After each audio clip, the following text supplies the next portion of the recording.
نبی علیہ السلام کے دادا عبد المطلب، نبی علیہ السلام کا زمانہ اب قریب آ رہا تھا، اللہ کو منظور ہوا کہ آب زمزم کو اب باہر نکالا جائے، لوگوں کے سامنے کیا جائے، نبی علیہ السلام کی آمد کی تیاریاں ہو رہی ہیں۔ یہ اب کسی کو کوئی پتہ نہیں، کتابوں میں کتابیں تو نہیں تھیں، ذہنوں کے اندر اور اشعار میں، واقعات میں سینہ بسینہ لوگوں کو یہ علم ضرور تھا کہ اسماعیل علیہ السلام کے لیے زمزم کا کنواں نکالا گیا تھا، ان کے علم میں، میموری میں کہیں نہ کہیں تھا، لیکن زمین پہ وجود اس کا کسی کے علم میں نہ تھا۔ بعض کتابوں میں لکھا ہوا ہے کہ حتیم میں سو رہے تھے۔ بہرحال عبد المطلب سو رہے تھے اور سونے کے درمیان ان کو خواب آیا اور کہا گیا احفر مظنونہ، مظنونہ کو کھودو۔ اب بڑے پریشانی، مظنونہ کیا ہے؟ ایک اور رات خواب آیا احفر طیبہ، طیبہ کو کھودو۔ پھر ایک رات خواب آیا احفر برہ، برہ کو کھودو۔ پھر چوتھی رات خواب آیا احفر زمزم، مجھے زمزم ہے کیا کھودنے کا حکم دیا جا رہا ہے؟ تو خواب میں بتایا گیا کہ آب زمزم وہ کنواں ہے جس کا پانی کبھی سے ختم نہیں ہوتا اور حاجیوں کے بڑے مجمع کو سیراب کیا کرتا ہے۔ اب اس خواب کے بعد یہ تو پتہ لگ گیا کہ زمزم کھودنے کا کہا جا رہا، اب یہ نہیں پتہ زمزم ہے کہاں۔ اللہ سے مانگتے رہے، اللہ تو نے جب یہ میرے سامنے بات رکھی ہے اب مجھے بتا تو صحیح کدھر کھودوں۔ اللہ کی شان، آخری خواب میں بتانے والے نے بتایا کہ دیکھو یہ وہاں ہے جہاں ایک کوا زمین پر ٹھونگے مار رہا ہوگا اور اس کوے کی نشانی یہ بتائی گئی کہ اس کا ایک بال سفید ہوگا، اور جہاں وہ ٹھونگے مار رہا ہوگا اس کے بالکل قریب کالی چیونٹیوں کا ایک قبیلہ ہوگا، خاندان ہوگا، اور وہیں فرس اور دم یعنی خون بھی ہوگا اور گندگی نجاست بھی پڑی ہوئی ہوگی۔ یہ نشانیاں بتا دی گئی۔ ایک دن بیٹھے ہوئے تھے اسی سوچ اور فکر میں کہ نشانیاں کہاں سے پائی جائیں گی، تو ایک کوا نظر آیا جس کا ایک پر سفید تھا، وہ کسی خاص جگہ کے اوپر ٹھونگے مار رہا تھا۔ ان کا ایک نشانی تو نظر آئی، قریب گئے تو دیکھا وہاں ایک کالی چیونٹیوں کا ایک بہت بڑی تعداد تھی، گویا پورا خاندان اور ایک قبیلہ سا تھا۔ تو ان کا جی 2 نشانیاں پوری ہو گئیں۔ اب سوچنے لگے کہ بھئی وہ فرس اور دم، وہ گندگی اور خون کدھر سے آئے گا، وہ تو نظر نہیں آ رہا۔ اتنے میں ایک شخص اپنے ایک جانور کو لے کر آیا اور ایک خاص مقام جہاں پر وہ مکہ کے لوگ اپنے جانوروں کو بتوں کے نام پہ ذبح کیا کرتے تھے، وہاں لا کے اس کو ذبح کیا۔ جب ذبح کیا تو خون بھی آ گیا اور نجاست بھی آ گئی۔ ساری نشانیاں جب پوری ہو گئی نا تو عبد المطلب تو خوش ہو گئے اور کدال لی اور اس مقام کو کھودنا شروع کر دیا۔ مکہ والے تو دشمن ہو گئے، یہ کیا کرنے لگے، یہ تو ہماری جگہ ہے جہاں ہم جانوروں کو اللہ کے بتوں کے نام پہ ذبح کرتے ہیں، آپ کیوں کھود رہے ہیں؟ انہوں نے کہا کہ نیچے زمزم کا کنواں ہے۔ لوگوں نے کہا ادھر کون سا کنواں آ گیا؟ مخالفت کرنے لگے۔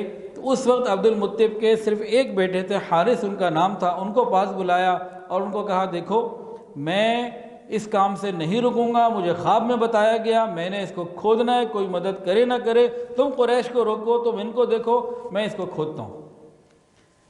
بہرحال ان کے عزم اور جلال کو اور باتوں کو دیکھ کر قریش خاموش ہو گئے اور یہ کھودتے رہے۔ کئی دن کی کھدائی کے بعد ان کو وہ آثار نظر آنے لگے۔ انہوں نے اللہ اکبر کا نعرہ بلند کیا، تکبیر بلند کی، اور پھر وہ سونا اور وہ جو زرہیں اور تلوار ہتھیار وغیرہ جو چھپائے تھے بنو جرہم نے جاتے جاتے مزاد ابن عمر جو سردار تھا انہوں نے، تو جب وہ چیزیں نکلیں اب قریش آ گئے، ان کو لالچ آ گئی۔ انہوں نے کہا دیکھو یہ ہمارے باپ دادا کا کنواں ہے، یہ سونا بھی ہمارا ہے، اس میں حصہ ہمیں دو اور ان میں بھی حصہ دو۔ تو عبد المطلب نے کہا کہ دیکھو بھائی فیصلہ کرنا ہے، انصاف کے مطابق کر لو کہ بھئی ہم قرآن اندازی کرتے ہیں، دیکھتے ہیں پھر جس کے نام پہ فال نکلے گا، قرآن نکلے گا، اس کا ہو جائے گا۔ قریش اس پہ تیار ہو گئے۔ تو 2 تیر بیت اللہ کے نام کے ڈالے گئے، 2 عبد المطلب کے نام کے ڈالے گئے اور 2 جو ہیں قریش کے نام کے ڈالے گئے۔ جب وہ نکالے گئے تو سونا چاندی جواہرات بیت اللہ کے نام نکلا اور باقی جتنا ہتھیار وغیرہ تھے وہ عبد المطلب کے نام نکلے، قریش کے حق میں ٹھینگا، ان کو کچھ نہیں ملا۔ عبد المطلب خوش ہو گئے اللہ تعالیٰ کی اس مدد اور تائید سے۔ انہوں نے سارا سونا بیت اللہ شریف کے دروازے پہ لگا دیا اور وہ سارا مال بیت اللہ کی جو ہے وہ خدمت میں لگایا، اور دوسری چیزیں انہوں نے اپنے کنٹرول میں کر لیں۔ بہرحال وہ مزید کھودتے رہے اللہ کی شان، جتنا بھی انہوں نے کھودنا تھا کھودا، اس کے بعد پانی نکل آیا۔ جیسے ہی پانی نکلا پھر انہوں نے اللہ اکبر کا نعرہ بلند کیا، اور قریش نے جب پانی دیکھا وہ تو کہنے لگے کہ یہ پانی تو ہمارا ہے، اسماعیل علیہ السلام کا ہے، ہم بھی اولاد ہیں، اس میں ہمارا پورا پورا حصہ ہے۔ جب آپس میں لڑائی ہوئی، خرابی ہوئی، انہوں نے کہا بھی چلو اب فیصلہ کیسے کریں؟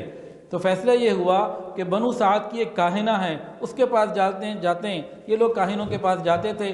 حدیث میں ہمیں نبی علیہ السلام نے صاف طور سے فرما دیا کاہنوں کے پاس نہیں جانا، نجومیوں کے پاس نہیں جانا۔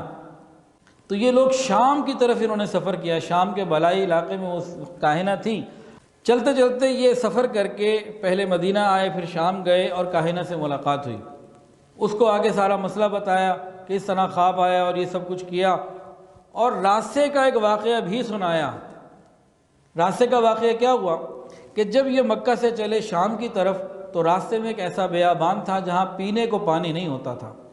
ان لوگوں کو جتنا پانی تھا وہ ختم ہو گیا، اتنی پیاس لگی کہ موت کے قریب ہو گئے، نہ جانوروں کے پاس پینے کا پانی، نہ ان کے اپنے پاس پینے کا پانی، حتیٰ کہ یہ قریش کے لوگ جو اس کاہنہ کے پاس فیصلہ کروانے جا رہے تھے اپنی موت کا یقین کر کے ایک جگہ بیٹھ گئے، اب سوائے موت کے اور کچھ نہیں ہو سکتا۔ اس کیفیت کے اندر عبد المطلب نے جب اپنے اونٹ کو ہلایا، اونٹنی کو اٹھایا تو نیچے سے پانی کا ایک اور کنواں پانی جاری ہو گیا۔ اب جناب انہوں نے خوب سیر کے پانی پیا اور پانی اپنے ساتھ بھر بھی لیا، جانوروں کو بھی خوب پانی پلایا۔ یہ سارا واقعہ بھی اس کاہنہ کو سنایا۔ اس کاہنہ نے جب یہ سنا کہنے کہ تم لوگوں کا دماغ خراب ہے، تم کیوں نہیں مان لیتے کہ عبد المطلب کا یہ کنواں ہے؟ خواب کس کو نظر آیا؟ عبد المطلب کو۔ کھودا کس نے؟ عبد المطلب نے۔ تم نے قرآن اندازی کی، تمہارے نام کچھ نہ ملا جو بھی اس کنویں میں موجود تھا، اور پورے راستے میں تمہاری جان بھی عبد المطلب کی وجہ سے بچی، انہی کے اونٹ سے تمہیں پانی نکلا، تمہارا دماغ خراب ہے، تم آئے کیوں؟ یہ کنواں عبد المطلب کا ہے۔ قریش اس بات پہ تیار ہو گئے اور عبد المطلب جو ہے یہ واپس آ گئے، اور پورے قریش واپس آ گئے۔ تو اس زمزم کے کنویں کو اللہ رب العزت نے دوبارہ پھر جاری فرما دیا۔ تو آب زمزم کے فضائل، آب زمزم کو دیکھنا بھی عبادت، اس کو دیکھنے سے گناہ بھی معاف ہوتے ہیں، اور آب زمزم میں شفا بھی اللہ نے رکھی، دعاؤں کی قبولیت بھی اس کے اندر رکھی۔ آب زمزم جس نیت سے پیا جائے وہ معاملہ اللہ تعالیٰ فرما دیتے ہیں۔ یہ جو آب زمزم کا کنواں ہے اس کی لوکیشن کیا ہے؟ آب زمزم کا کنواں حجر اسود کے کونے سے 21 میٹر دور ہے، اور آب زمزم کا کنواں مقام ابراہیم سے 12.5 میٹر دور ہے، اور مقام ابراہیم اور حجر اسود آپس میں 14.5 میٹر کا فاصلہ رکھتے ہیں۔ تو بہرحال آج بھی تہ خانے میں وہ موجود ہے۔ تو اللہ رب العزت نے اس کو دوبارہ امت کے لیے جاری فرما دیا۔ یہ سب کیا تھا؟ یہ جناب رسول اللہ صلی اللہ علیہ وسلم کی آمد کی تیاریاں تھیں۔